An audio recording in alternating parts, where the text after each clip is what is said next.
Hello friends, வணக்கம் and welcome to my favourite recipes Tamil. இன்றைக்கி ஒரு சூப்பரான ஃப்ரைட் ரைஸ் ரெசிபி பார்க்கலாம். சிக்கன் ஃப்ரைட் ரைஸ் டேஸ்ட்லேயே நம்ம சூப்பராக எப்படி வெஜ்லேயே வந்து ஃப்ரைட் ரைஸ் செய்து பார்க்கலாம். நம்ம இன்றைக்கி காலிஃப்ளவர் ஃப்ரைட் ரைஸ் தான் செய்ய போகிறோம். இது சாப்பிட்றதுக்கு செம்ம டேஸ்ட்டாக இருக்கும். நீங்களும் ட்ரை பண்ணி பாருங்கள். இப்போ இது செய்யறதுக்கு நம்ம காலிஃப்ளவர் வந்து பொரித்து எடுத்துக்கலாம். ஸோ அதுக்கு ஒரு 100 கிராம் அளவில் காலிஃப்ளவர் எடுத்துக்கோங்க. இதை சுடு தண்ணி போட்டு வாஷ் பண்ணி எடுத்து வச்சுக்கோங்க. இப்போ பவுலில் வந்து காலிஃப்ளவர் சேர்த்துக்கலாம். இப்போ இந்த காலிஃப்ளவர் கூட நம்ம மசாலாலாம் சேர்த்து பிசைஞ்சு வச்சுட்டோன்னா நம்ம வந்து பொரித்து எடுத்துக்கலாம். இப்போ இந்த காலிஃப்ளவர் கூட 1 டேபிள் ஸ்பூன் வந்து கடலை மாவு சேர்த்துக்கோங்க. நம்ம நார்மலாக வந்து காலிஃப்ளவர் 65 செய்வோம் இல்லையா, ஸோ அதே மாதிரி தான் வந்து இந்த காலிஃப்ளவரை நம்ம பொரித்து எடுத்துகிட்டு நம்ம வந்து ரைஸ் செய்ய போகிறோம். இது கூட நல்லா கிறிஸ்பியாக இருக்கிறதுக்காக 1 டேபிள் ஸ்பூன் வந்து அரிசி மாவு சேர்த்துக்கோங்க. ஒரு அரை டேபிள் ஸ்பூன் வந்து இஞ்சி பூண்டு பேஸ்ட் சேர்த்துக்கோங்க. ஒரு அரை டேபிள் ஸ்பூன் வந்து காஷ்மீரி மிளகாத்தூள் சேர்த்துக்கோங்க. அப்படி இல்லைன்னா நீங்கள் நார்மல் மிளகாத்தூள் கூட சேர்த்துக்கலாம். இது கலருக்காக நான் இன்றைக்கி காஷ்மீரி மிளகாத்தூள் சேர்த்துருக்கேன். ஒரு அரை டேபிள் ஸ்பூன் வந்து கரம் மசாலா சேர்த்துக்கோங்க.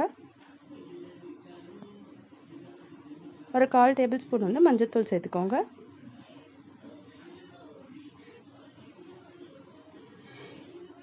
இதுக்கு தேவையான உப்பு சேர்த்துக்கோங்க. சேர்த்துட்டு கொஞ்சம் கொஞ்சமாக தண்ணி விட்டு இதை நல்லா வந்து கெட்டியாக வந்து பிசைஞ்சு வச்சுக்கோங்க.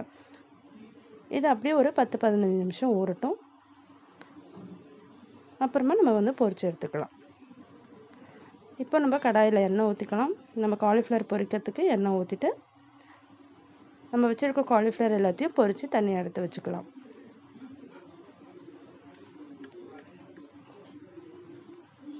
நல்லா கிறிஸ்பியாக 2 சைடும் வேக வச்சு எடுத்துக்கோங்க.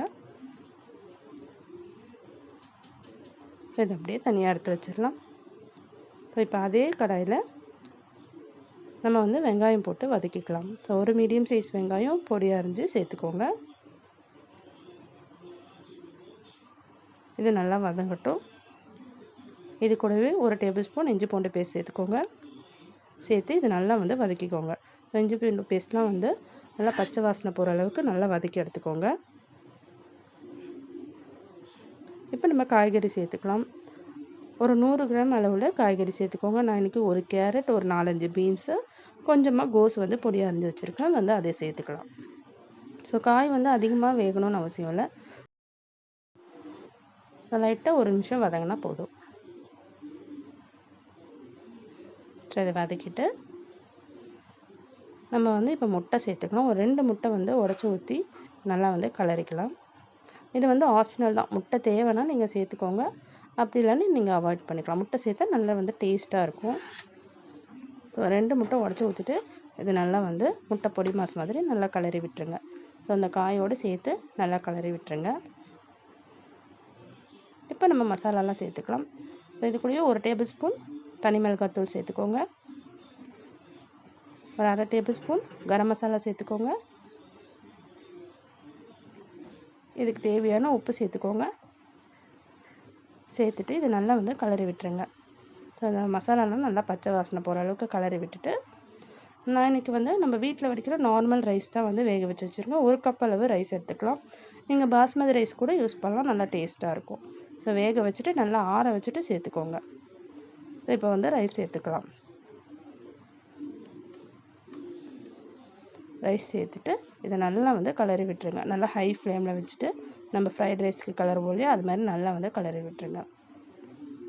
கலரி விட்டுட்டு உப்பு வந்து டேஸ்ட் பார்த்துக்கோங்க. உப்பு தேவைப்பட்டால் சேர்த்துக்கோங்க. சேர்த்துட்டு லாஸ்ட்டாக நம்ம ஃப்ரை பண்ணி வச்சுருக்க காலிஃப்ளவரையும் சேர்த்துடலாம். சேர்த்துட்டு நல்லா வந்து ஒரு 2 நிமிஷம் நல்லா கலரி விட்டுருங்க. உங்களுக்கு தேவைன்னா நீங்கள் சாஸஸ்லாம் சேர்த்துக்கலாம். தக்காளி சாஸு, சோயா சாஸ் வேணும்னா சேர்த்துக்கலாம். நான் இன்றைக்கி எதுவுமே சேர்க்கலை. ஸோ தேவைப்பட்டால் நீங்கள் சேர்த்துக்கோங்க. இந்த லாஸ்ட்டாக சேர்த்துட்டு நல்லா கலரி விட்டுட்டு ஸ்டவ் ஆஃப் பண்ணிடுங்க.